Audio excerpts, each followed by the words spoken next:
अवधूत चिंतन श्री गुरुदेव दत्त. श्री स्वामी समर्थ. जय जय स्वामी समर्थ. नमस्कार प्रेमळ स्वामी भक्त हो. तुमचं आपल्या महाराजांच्या भक्तिमार्ग एक मार्ग स्वामी सेवेचा या यूट्यूब चॅनलमध्ये मनापासून स्वागत. भक्त हो, आपण सर्वजण पाहतो की या जगामध्ये स्वामी आहेत, देव आहेत.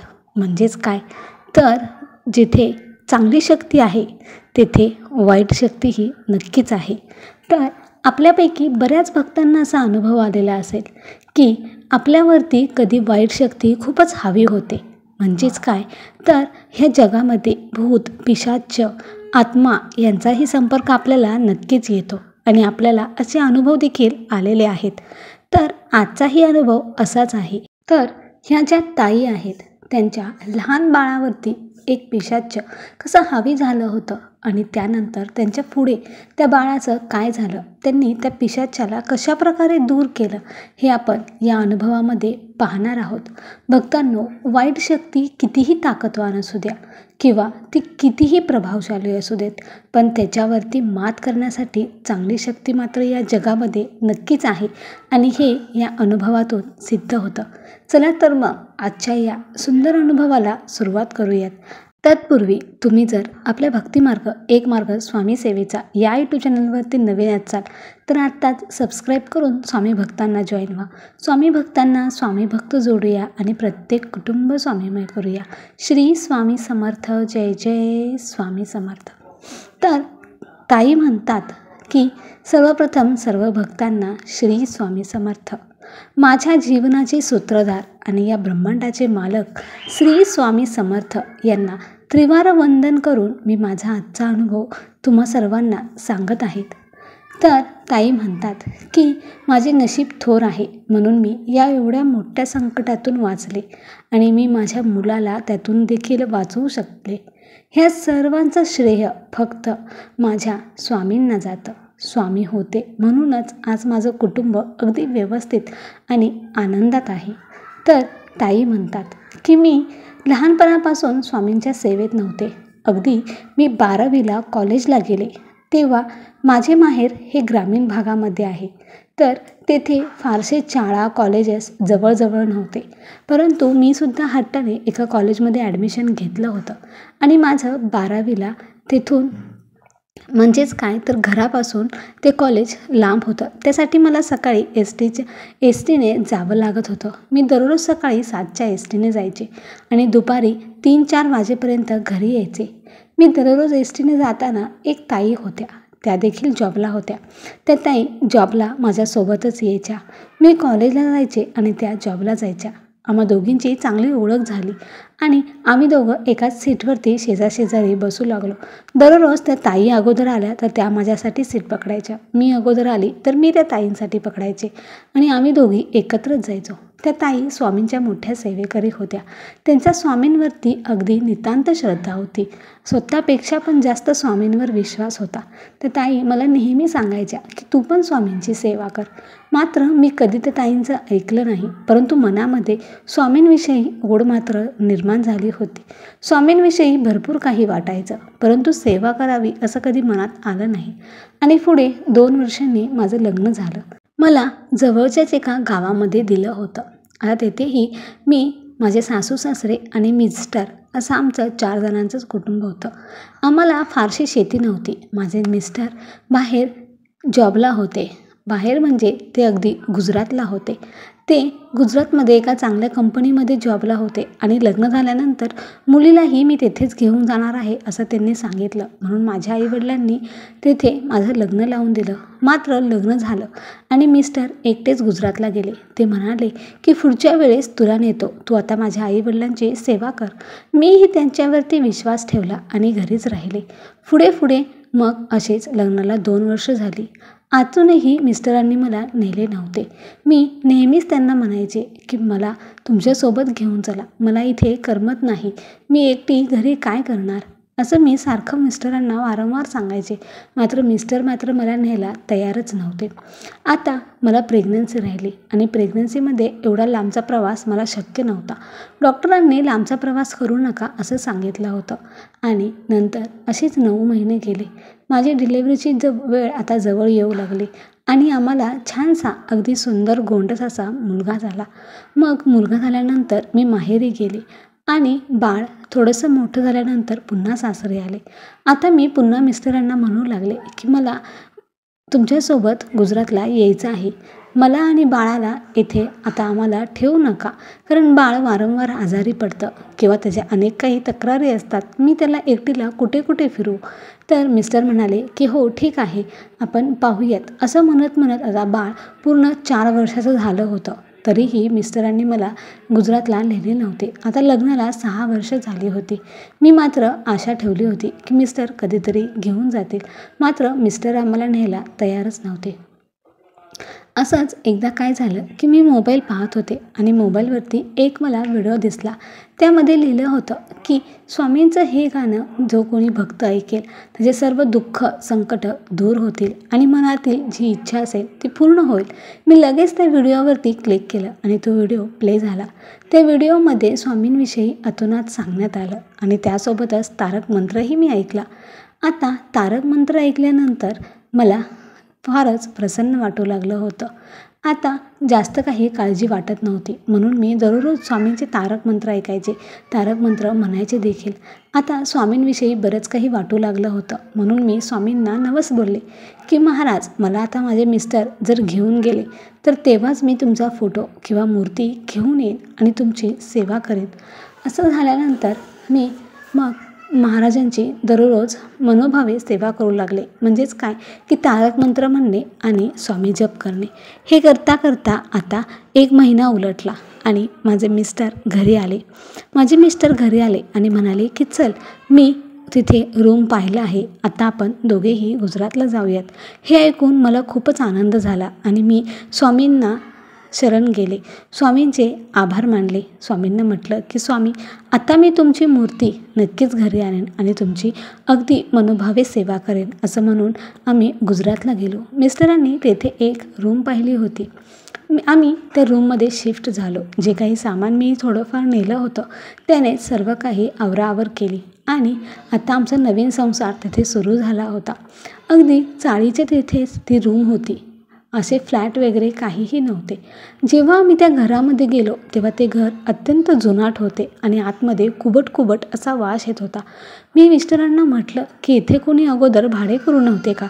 तर मिस्टर म्हणाले की इथे अगं रूमा मिळणं फार अवघड असतं. खूप शोधल्यानंतर मला ही रूम मिळाली आहे. अगोदर ते मुलांमध्येच राहत होते, त्याच्यामुळे काही प्रॉब्लेम नव्हता. परंतु आता आपली फॅमिली राहणार, त्यामुळे एक सेपरेट रूम तर हवाच होता. म्हणून मला कसा तरी मिळाला. हा रूम गेल्या कित्येक वर्षांपासून बंद आहे. इथल्या मालक हे बाहेर राहतात, ते इथे राहत नाहीत. त्यांना जॉबनिमित्त इथे राहता येत नाही असं त्यांनी मला सांगितलं. परंतु असं त्या रूममध्ये गेलं की अक्षरशः असं एकदम वेगळंच वाटत होतं. मग मी सगळी रूमची साफसफाई केली आणि तिथे आमचं नवीन घर थाटलं. आता त्या घरामध्ये गेल्यापासून मला फारच असं विचित्र वाटायचं. मिस्टरांना 3 शिफ्ट होत्या, फर्स्ट शिफ्ट, सेकंड शिफ्ट आणि नाईट शिफ्ट. तर ते त्यांच्या शिफ्टनुसार कामाला जात होते. मी आणि माझा मुलगा आम्ही दोघेच घरी असायचो. एक दिवस काय झालं की मी शेजाऱ्यांकडे गेले होते. त्यांनी ओळख करून घेण्यासाठी मला तिथे बोलवलं होतं. तिथे गेल्यानंतर त्यांनी मला विचारलं की तुम्ही इथे राहायला का आलात? तेव्हा मी त्यांना सांगितलं की मी अगोदर गावी होते, आता मिस्टरांसोबत येथे आले. त्यांना रूम मिळत नव्हता म्हणून त्यांना हा रूम मिळाला, म्हणून आम्ही येथे आलो. तर ते म्हटले की तुम्ही अगोदर चौकशी केली नव्हती का? तर आम्ही नाही म्हटलो. तर मी त्यांना विचारलं असं का म्हणताय? तर त्यांनी फारसं असं काही उत्तर दिलं नाही. मला मात्र मनामध्ये थोडीशी शंका आली आणि मी घरी निघून आले. पुन्हा मी त्या घरच्यांना आजूबाजूच्यांना बोलावलं तर आमच्या घरी कोणीच येत नसायचं. काही ना काही कारणं देऊन ते आमच्या घरी येणं टाळायचे. मला तर काही समजतच नव्हतं. आता येथे आलेले 2 महिने झाले होते, मात्र कोणीही घरी आलेलं नव्हतं किंवा आमच्याशी फारसं असं कोणी घरी येऊन बोलत नव्हतं.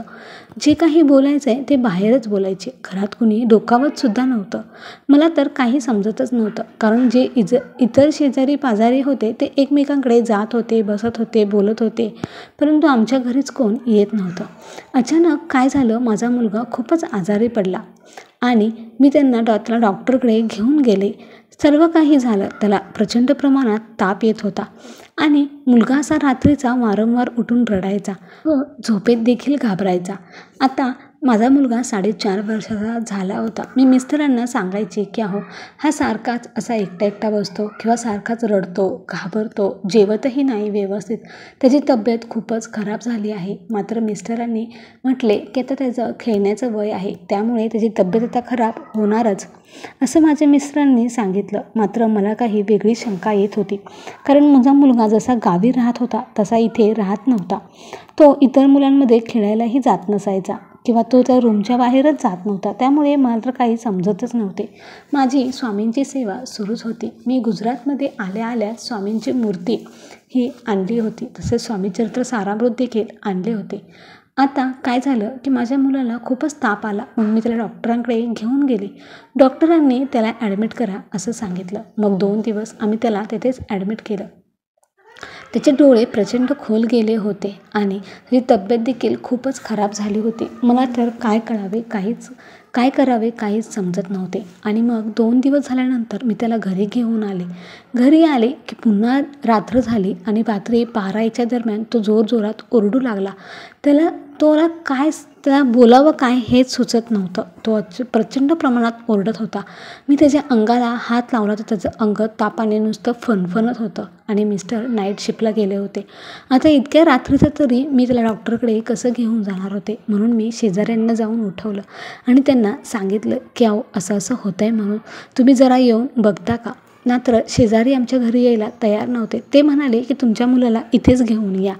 आणि आता माझ्याकडे दुसरा कोणताच पर्याय नव्हता, म्हणून मी माझ्या मुलाला उचललं.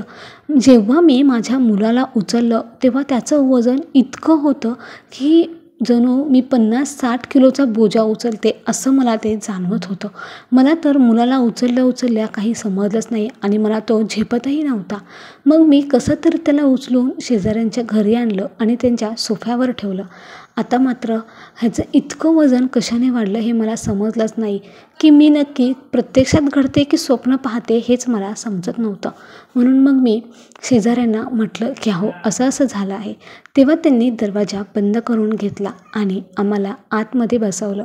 त्यांनी मला पाणी दिलं प्यायला, लाईट्स वगैरे लावल्या आणि विचारलं की तुम्ही जेवण केलं आहे का. तर मी हो असं म्हटलं. तेव्हा त्यांनी जे काही सांगितलं ते ऐकून माझ्या तर पायाखालची जमीनच सरकली. त्यांनी सांगितलं की तुम्ही ज्या रूममध्ये राहत आहात ते रूम बाधित आहे.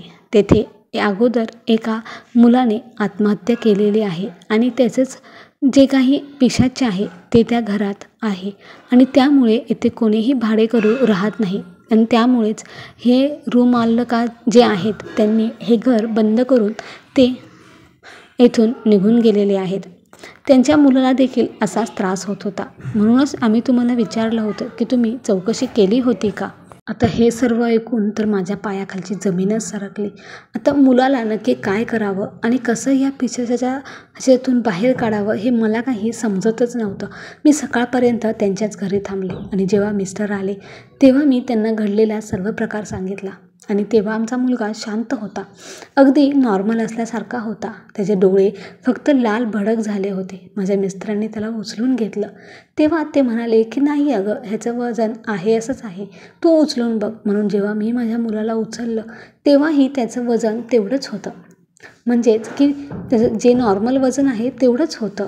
मग मला तर काही समजेनाच. माझ्या मिस्टरांनी ह्या गोष्टीवरती फारसा विश्वास ठेवला नाही आणि आम्हाला तिथे घेऊन गेले. मी मिस्टरांच्या खूपच मागे लागले की मला इथे राहायचं नाही, तुम्ही लगेच दुसरी रूम बघा. तर माझ्या मिस्टरांनी सांगितलं की इथे दुसरी रूम मिळणं फारच अवघड आहे, आपल्याला थोडे दिवस वाट पाहावी लागेल. मात्र माझं तर काही तिथे राहण्याचं मनच नव्हतं आणि मग मी मिस्टरांना नाईट शिफ्ट बदलून फर्स्ट शिफ्ट घ्यायला सांगितली. मिस्टर आता नाईटचे घरीच असायचे आणि ते फर्स्ट शिफ्टला जायचे. मात्र मुलगा वारंवार आजारी पडत होता. आता तर त्याने खाणं पिणं सगळंच सोडलं होतं. आता मिस्टरांना देखील काळजी वाटू लागली होती, कारण आमचा मुलगा जो इतका खेळत बागडत होता तो आता काहीच बोलत नव्हता. अगदी एक शब्द देखील तो बोलत नव्हता, खात नव्हता, पीत नव्हता. अगदी तो खूपच बारीक झाला होता. आणि अशातच माझी स्वामींची सेवा देखील सुरू होती. आता मी स्वामींना म्हटलं की स्वामी, जर मी तुमची जी काही सेवा केली आत्तापर्यंत त्याचं फळ जर तुम्हाला मला द्यायचं असेल ना, तर महाराज माझ्या मुलाला फक्त माझ्या स्वाधीन करा. ह्याच्यामागे जे काही लागलं आहे ते प्लीज त्याच्यातून त्याला बाहेर काढा, अशी मी स्वामींना विनवणी करू लागली. आणि महाराजांना मी म्हटलं की महाराज, जेव्हा माझा मुलगा अगदी ठीक बरा होईल तेव्हा मी माझ्या मुलाला घेऊन तुमच्या दर्शनाला येईन, अगदी अक्कलकोटला येईन मी, असं मी महाराजांना सांगितलं. आणि मी महाराजांना साकडंच घातलं. तिथून मग मी पुढे स्वामींची सेवा वाढवली. दररोज स्वामींची सेवा करायला लागले की स्वामी मला बाहेर काढा, माझ्या मुलालाही ह्यातून वाचवा. अगदी मी स्वामींना खूपच विनवणी करू लागले. आता मुलगा जेवत नव्हता, त्यामुळे मला देखील अन्नाचा कणही जात नव्हता. त्यामुळे मलाही आता अशक्तपणा जाणवू लागला होता, कणकणी जाणवत होती. मिस्टर तर कामावर देखील जात नव्हते, कारण त्यांनाही मुलाची फारच काळजी वाटत होती. आणि अशातच एक दिवस एक माणूस घरी आला. आम्ही त्याला ओळखत नव्हतो. त्याने दार वाजवलं आणि म्हणाला, माई भिक्षा वाढ. मी दार उघडलं तर समोर एक भगवे वस्त्र घातलेले बाबा होते. त्यांच्या काखेमध्ये एक झोळी होती, हातामध्ये मोर पिसारा होता आणि कपाळाला एक सफेद कलरचं गुंडाळलेलं होतं. मला तर काही समजलंच नाही. इतके दिवस झाले आम्ही इथं राहतोय, परंतु कोणीच काहीच भिक्षा मागायला कधीच आलं नव्हतं. आज अचानक हे कसे काय आले, असे म्हणाले. आणि मी त्यांना घरात घेतलं. त्यांना म्हटलं की बाबा आत या. बाबा आत आले. त्यांच्या एका हातात मोरपिसारा होता आणि एका हातामध्ये कमंडलू होतं. त्या कमंडलूमध्ये काही तीर्थ होतं असं मला वाटलं. त्यांनी तो मोरपिसारा त्या कमंडलूमध्ये घातला आणि आमच्या सर्व घरामध्ये त्या कमंडलूतलं तीर्थ शिंपडलं. आणि त्यांनी सांगितलं की बाळा, तुझा मुलगा सारखा आजारी असतो. त्यांच्या तोंडातनं हे वाक्य निघताच मला काही समजलंच नाही की ह्यांना हे कसं समजलं. तर मी त्यांच्या अगदी पाया पडले. म्हटलं, हो बाबा, माझा मुलगा सारखा आजारी असतो, त्याला यातून बरे करा. मी असं म्हटल्यानंतर त्यांनी मला उठवलं आणि म्हणाले की बाळा, काळजी करू नको. त्याच्यामागे जे काही पिशाच्च आहे ते लवकरच दूर होणार आहे. आता मी आलो आहे, भिवू नकोस. असे म्हटल्यानंतर मला लगेच स्वामींची आठवण आली. मला असं वाटलं की हे प्रत्यक्ष स्वामींनीच घडवून आणलेलं आहे. मी त्यांना म्हटलं की बाबा, आता यावरती तुम्हीच काहीतरी उपाय सांगा. तर त्यांनी अगदी मोरपिसाने त्या घरामध्ये जे काही तीर्थ शिंपडलं त्याने घरामध्ये अगदी वेगळंच वातावरण तयार झालं होतं. घरामध्ये आता चांगला सुगंध येत होता. आता मी माझ्या मुलाला आतमधून बाहेर आणलं आणि महाराजांच्या समोर झोपवलं. महाराजांनी त्याच्या जी झोळी होती त्या झोळीमध्ये कसली तरी विभूती होती. त्यांनी ती विभूती माझ्या बाळाच्या पूर्ण अंगाला चोळली आणि म्हटले की आता काळजी नको, आता सर्व काही व्यवस्थित होणार आहे. तू तुझ्या मुलाला घेऊन थोड्या वेळासाठी बाहेर थांब. मी माझ्या मुलाला घेऊन बाहेर थांबले. दरवाजा उघडाच होता. आतमध्ये बाबा एकटेच होते. बाबांनी काहीतरी मंत्र म्हटले आणि संपूर्ण घरामध्ये अगदी त्यांनी जी काही विभूती आणली होती ती विभूती पूर्ण घरामध्ये त्यांनी फेकली. आणि जे तीर्थ होते त्या तीर्थाचं देखील पानं पूर्ण घरामध्ये त्यांनी शिंपडलं. आता त्यांनी त्यांचं जवळजवळ अर्धा पाऊण तास हे त्यांचं चालूच होतं.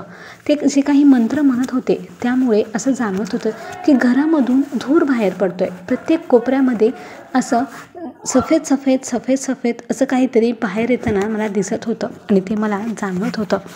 मात्र मी बाबांना काहीच म्हणू शकत नव्हते, कारण ते जे काही करत होते ते माझ्या मुलासाठीच करत होते. आणि पुन्हा काय झालं, थोडा वेळ झाला मला बाबांनी आतमध्ये बोलावलं. मी लगेच माझ्या मुलाला घेऊन आतमध्ये गेले. पुन्हा एकदा बाबांनी माझ्या मुलाच्या डोक्यावरती आणि माझ्या डोक्यावरती त्यांच्या हातातला मोरपिसारा ठेवला आणि काही मंत्र म्हटले. आणि जे सर्व काही ते करत होते ते करून झाल्यानंतर त्यांनी सांगितलं की बाळा, ह्या घरामध्ये अजून 1.25 महिना नॉनव्हेज करू नकोस. आणि कुठलंही काम करताना जेव्हा तू स्वयंपाक वगैरे करत असशील किंवा अजून दुसरं कुठलंही काम करताना हातापायाला किंवा शरीराच्या कुठल्याही भागाला इजा होऊन त्यातून रक्त बाहेर येणार नाही याची काळजी तू नक्कीच घे. शरीरातल्या कुठल्याच भागातनं आपल्या रक्त बाहेर येता कामा नये हे तुला 1.25 महिने कटाक्षाने पाळायचेच आहे. मग तुझा मुलगा बघ अगदी पूर्वीसारखा अगदी व्यवस्थित होईल असं महाराजांनी सांगितलं. आणि तिथून पुढे महाराजांनी मला जे काही करायला सांगितलेलं ते मी करतच होते. तिथून पुढे मग 1.25 महिना मी महाराजांनी सांगितलं ते सर्व काही पाळलं. अगदी शरीराच्या कुठल्याच अवयवातनं मी रक्त बाहेर येऊ दिलं नाही. अगदी मी कांदा चिरताना, टोमॅटो चिरताना, सुरीने काही जे काही करत असायचे तेव्हा मी इतकी काळजी घ्यायची की ते आपल्या हाताला अजिबात कापता कामा नये. किंवा मिस्टर जेव्हा घरी दाढी करायचे तेव्हा देखील मी त्यांना सांगायचे की तुम्ही घरी दाढी करू नका. आणि मी मिस्टरांना 1.25 महिना घरी दाढी देखील करू दिली नाही. शरीराच्या आता कुठल्याच अवयवातून रक्त बाहेर आलं नव्हतं. आम्ही 1.25 महिना घरात नॉनव्हेज देखील आणलं नव्हतं. अगदी अंडीसुद्धा मी घरामध्ये आणली नाहीत. आणि सर्व काही पूर्वीसारखं झालं.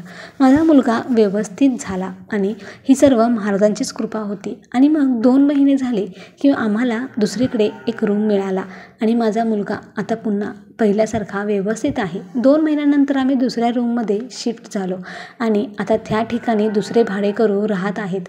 तर ह्या घटनेला जवळजवळ 2-3 वर्ष होऊन गेलेली आहेत. त्या जिथे आम्ही सुरुवातीला राहत होतो ज्या घरामध्ये पिशाच्च होते तेथे आता नवीन भाडेकरू राहतात. त्यांनी तो रूम विकत घेतला आहे आणि त्यांना आता कुठल्याच प्रकारचा त्रास नाही आणि त्यांना हे जे काही घडलं हे माहीत देखील नाही. आम्हाला म्हणजे हे सर्व काही आम्हाला माहीत होते आणि मी प्रत्यक्ष अनुभवले होते. त्यामुळे तिथे राहण्याची माझी इच्छाच नव्हती. स्वामींनी सर्व काही व्यवस्थित केलं होतं पण आपलं जे मन असतं ते मात्र नेहमी घाबरतच असतं. म्हणून तिथे न राहण्याचा आम्ही निर्णय घेतला आणि तेथून काहीच अंतरावर आम्ही दुसरीकडे एक दुसरी रूम घेतली आणि आम्ही आता तेथेच राहतो. मात्र तिथे जे काही घडलं ते एक आयुष्यातलं भयानक सत्य आहे. आणि त्यावेळेस स्वामींनी मला जी साथ दिली, स्वामींनी माझ्या मुलाला जे मृत्यूच्या दारातून परत आणलं ते माझ्यासाठी एक सुंदर असं स्वामींनी दिलेली भेटवस्तूच आहे. श्री स्वामी समर्थ. तर भक्तांनो, तुम्हाला खोटं वाटेल मात्र हे माझ्या बाबतीत खरं घडलेलं आहे आणि हा माझा अगदी सत्य अनुभव आहे. तर तुम्हाला माझा हा अनुभव कसा वाटला हे आम्हाला कमेंट करून नक्की कळवा आणि व्हिडिओ आवडला असेल तर एक लाईक नक्की करा. श्री स्वामी समर्थ. तर भक्तांनो, ह्या ताईंचा अतिशय भयानक असा अनुभव होता. जर हे जगामध्ये वाईट शक्ती आहे तर त्यावर मात करणारी चांगली शक्ती देखील आहेच. म्हणून आपल्याला स्वामींच्या सेवेत राहायचं आहे. स्वामींची नितांत अशी सेवा करायची आहे. त्यांच्यावरती पूर्णपणे विश्वास ठेवायचा आहे. मग कितीही मोठं संकट असू द्या किंवा कितीही मोठी वाईट शक्ती असू द्या, त्यापुढे स्वामी आपल्याला कधीच नतमस्तक होऊ देणार नाहीत. श्री स्वामी समर्थ. जय जय स्वामी समर्थ. भक्तांनो, असेच स्वामींचे अनुभव ऐकण्यासाठी आपल्या भक्तिमार्ग एक मार्ग स्वामी सेवेचा ह्या यूट्यूब चॅनलला सबस्क्राईब करून स्वामी भक्तांना जॉईन व्हा. स्वामी भक्तांना स्वामी भक्त जोडूया आणि प्रत्येक कुटुंब स्वामीमय करूया. श्री स्वामी समर्थ. जय जय स्वामी समर्थ. संपूर्ण व्हिडिओ पाहिल्याबद्दल धन्यवाद.